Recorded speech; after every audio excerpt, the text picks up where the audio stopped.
بسم الله الرحمن الرحيم. عن عقبة بن عامر رضي الله تعالى عنه قال قال رسول الله صلى الله تعالى عليه وسلم: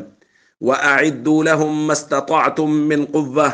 ألا إن القوة الرمج، ألا إن القوة الرمج، ألا إن القوة الرمج. رواہ مسلم۔ نبی کریم صلی اللہ علیہ وسلم نے ارشاد فرمایا، اور جہاں تک ممکن ہو ان کفار کے مقابلے کے لیے قوت تیار رکھو، اور سن لو بے شک قوت سے مقصود تیر اندازی ہے، خبردار قوت سے مقصود تیر اندازی ہے، اور اچھی طرح سمجھ لو کہ قوت سے مراد تیر اندازی ہے۔ دوستو، وہ کفار جو مسلمانوں کے خلاف سازشیں کرتے ہیں، مسلمانوں سے جنگ کرتے ہیں، ان کے بارے میں قرآن کریم کا بہت واضح حکم ہے۔ مسلمانوں کو کہا گیا ہے کہ ان کے خلاف، ان کے مقابلے میں اپنی طاقت اور قوت کو جمع کرو،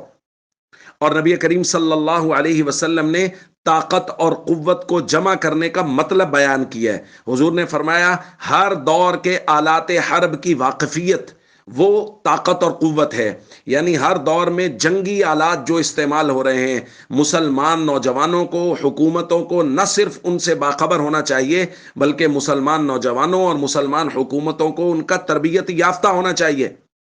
اور مصلحت اس قوت کی قرآن کریم نے جو بیان کی ہے، ترہبون بہ عدو اللہ وعدوکم، یہ طاقت اور قوت اس لیے جمع کرنی ہے کہ اس طاقت کے ذریعے سے تم اللہ کے دشمنوں کو اور اپنے دشمنوں کو رعب میں رکھ سکو، ان کے دلوں پر تمہاری دہشت طاری رہے، جیسا کہ آج ہم دیکھ رہے ہیں اسرائیل کے فوجیوں پر،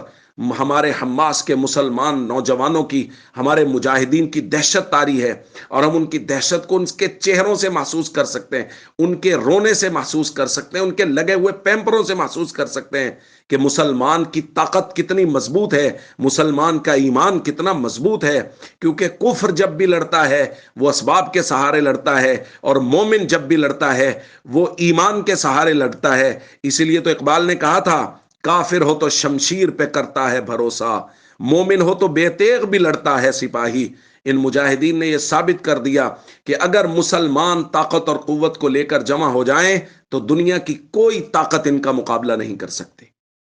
السلام علیکم ورحمۃ اللہ وبرکاتہ۔